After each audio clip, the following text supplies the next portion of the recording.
السلام علیکم۔ سمرقند سے طویل سفر طے کر کے آنے والا قاصد سلطنت اسلامیہ کے حکمران سے ملنا چاہتا تھا۔ اس کے پاس ایک خط تھا جس میں غیر مسلم پادری نے مسلمان سپہ سالار قتیبہ بن مسلم کی شکایت کی تھی۔ پادری نے لکھا، ہم نے سنا تھا کہ مسلمان جنگ اور حملے سے پہلے قبول اسلام کی دعوت دیتے ہیں۔ اگر دعوت قبول نہ کی جائے تو جزیہ دینے کا مطالبہ کرتے ہیں، اور اگر کوئی ان دونوں شرائط کو قبول کرنے سے انکار کرے تو جنگ کے لیے تیار ہو جاتے ہیں، مگر ہمارے ساتھ ایسا نہیں کیا گیا اور اچانک حملہ کر کے ہمیں مغلوب کر لیا گیا۔ یہ خط سمرقند کے سب سے بڑے پادری نے اسلامی سلطنت کے فرمان روا عمر بن عبدالعزیز کے نام لکھا تھا۔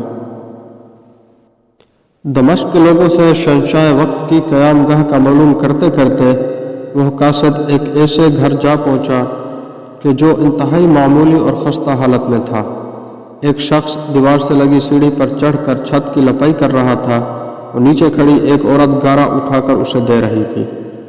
جس راستے سے آیا تھا واپسی اسی راستے سے ان لوگوں کے پاس جا پہنچا جنہوں نے اسے راستہ بتایا تھا۔ اس نے لوگوں سے کہا، میں نے تم سے اسلامی سلطنت کے بادشاہ کا پتہ پوچھا تھا، نہ کہ اس مفلوق الحال شخص کا جس کے گھر کی چھت بھی ٹوٹی ہوئی ہے۔ لوگوں نے کہا، ہم نے تجھے پتہ ٹھیک ہی بتایا تھا، وہی حاکم وقت عمر بن عبدالعزیز کا گھر ہے۔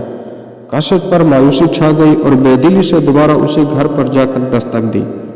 جو شخص کچھ دیر پہلے تک لپائی کر رہا تھا وہی اندر سے نمودار ہوا۔ قاصد نے اپنا تعارف کرایا اور خط عمر بن عبدالعزیز کو دے دیا۔ عمر بن عبدالعزیز نے خط پڑھ کر اسی خط کی پشت پر لکھا، عمر بن عبدالعزیز کی طرف سے سمرقند میں تعینات اپنے عامل کے نام۔ ایک قاضی کا تقرر کرو جو پادری کی شکایت سنے۔ مہر لگا کر خط واپس قاصد کو دے دیا۔ سمرقند لوٹ کر قاصد نے خط کا جواب اور ملاقات کا احوال جب پادری کو سنایا تو پادری بھی مایوس اور افسردہ ہو گیا۔ اس نے سوچا، کیا یہ وہ خط ہے جو مسلمانوں کے اس عظیم لشکر کو ہمارے شہر سے نکالے گا؟ انہیں یقین تھا کاغذ کا یہ ٹکڑا انہیں کوئی فائدہ نہیں پہنچا سکے گا، مگر کوئی اور راستہ بھی نہ تھا۔ چنانچہ خط لے کر ڈرتے ڈرتے امیر لشکر اور حاکم سمرقند کے پاس پہنچے۔ حاکم نے خط پڑھتے ہی فوراً ایک قاضی کا تعین کر دیا جو اس کے اپنے خلاف سمرقندیوں کی شکایت سن سکے۔ قاضی نے پادری سے پوچھا، کیا دعویٰ ہے تمہارا؟ پادری نے کہا، قتیبہ کے لشکر نے بغیر کسی پیشگی اطلاع کے ہم پر حملہ کیا۔ نہ تو اس نے ہمیں اسلام قبول کرنے کی دعوت دی تھی اور نہ ہی ہمیں کسی سوچ و بچار کا موقع دیا تھا۔ قاضی نے حاکم کو دیکھ کر پوچھا، کیا کہتے ہو تم اس دعویٰ کے جواب میں؟ حاکم نے کہا، قاضی صاحب، جنگ تو ہوتی ہی فریب اور دھوکہ ہے۔ سمرقند ایک عظیم ملک تھا، اس کے کرب و جوار کے کمتر ملکوں نے نہ تو ہماری کسی دعوت کو مان کر اسلام قبول کیا تھا اور نہ ہی جزیہ دینے پر تیار ہوئے تھے، بلکہ ہمارے مقابلے میں جنگ کو ترجیح دی تھی۔ سمرقند کی زمینیں تو اور بھی سرسبز و شاداب اور زور آور تھیں۔ ہمیں پورا یقین تھا کہ یہ لوگ بھی لڑنے کو ہی ترجیح دیں گے۔ ہم نے موقع سے فائدہ اٹھایا اور سمرقند پر قبضہ کر لیا۔ قاضی نے حاکم کی بات کو نظر انداز کرتے ہوئے دوبارہ پوچھا، میری بات کا جواب دو، تم نے ان لوگوں کو اسلام قبول کرنے کی دعوت، جزیہ یا پھر جنگ کی خبر دی تھی؟ حاکم نے کہا، نہیں قاضی صاحب، میں نے جس طرح پہلے ہی عرض کر دیا کہ ہم نے موقع سے فائدہ اٹھایا تھا۔ قاضی نے کہا، میں دیکھ رہا ہوں کہ تم اپنی غلطی کا اقرار کر رہے ہو، اس کے بعد تو عدالت کا کوئی اور کام رہ ہی نہیں جاتا۔ اللہ نے اس دین کو فتح اور عظمت اور تو عدل و انصاف کی وجہ سے ہی بخشی ہے، نہ کہ دھوکہ دہی اور موقع پرستی سے۔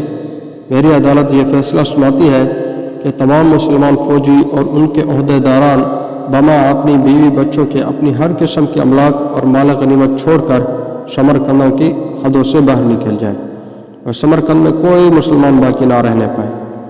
اگر ادھر دوبارہ آنا ہی ہو تو بغیر کسی پیشگی اطلاع و دعوت کے اور 3 دن کی سوچ و بچار کی مہلت دیے بغیر نہ آیا جائے۔ پادری جو کچھ دیکھ کر سن رہا تھا وہ ناقابل یقین تھا۔ چند گھنٹوں کے اندر ہی مسلمانوں کا عظیم لشکر قافلہ در قافلہ شہر کو چھوڑ کر جا چکا تھا۔ سمرقندیوں نے اپنی تاریخ میں ایسا کبھی نہیں دیکھا تھا کہ جب طاقتور فاتح قوم کمزور اور مغلوب قوم کو یوں دوبارہ آزادی بخش دے۔ ڈھلتے سورج کی روشنی میں لوگ ایک دوسرے سے سرگوشیاں کرنے لگے کہ یہ کیسا مذہب اور کیسے پیروکار ہے، عدل کا یہ معیار کہ اپنوں کے خلاف ہی فیصلہ دے دے، اور طاقتور سپرسلار اس فیصلے پر سر جھکا کر عمل بھی کر دے۔ تاریخ گواہ ہے کہ تھوڑی ہی دیر میں پادری کی قیادت میں تمام شہر کے لوگ گھروں سے نکل کر لشکر کے پیچھے سرحدوں کی طرف دوڑے، اللہ الہ الا اللہ محمد رسول اللہ کا اقرار کرتے ہوئے ان کو واپس لے آئے کہ یہ آپ کی سلطنت ہے اور ہم آپ کی رعایا بن کر اپنے لیے فخر سمجھیں گے۔ دین رحمت نے وہاں ایسے نقوش چھوڑے کہ سمرقند ایک عرصہ تک مسلمانوں کا دارالخلافہ بنا رہا۔ کبھی رہبر دو عالم حضرت محمد صلی اللہ علیہ وسلم کی امت ایسا ہوا کرتی تھی، آج غیر مسلم تو دور کی بات، مسلمان سے مسلمان کو کوئی امان نہیں۔ اگر ویڈیو پسند آیا ہے تو لائک اور شیئر کریں، اور اگر آپ نے ابھی تک اس چینل کو سبسکرائب نہیں کیا تو اس چینل کو سبسکرائب کریں اور ساتھ میں جڑے بیل کے آئیکن کو ضرور پریس کریں۔ Thank you.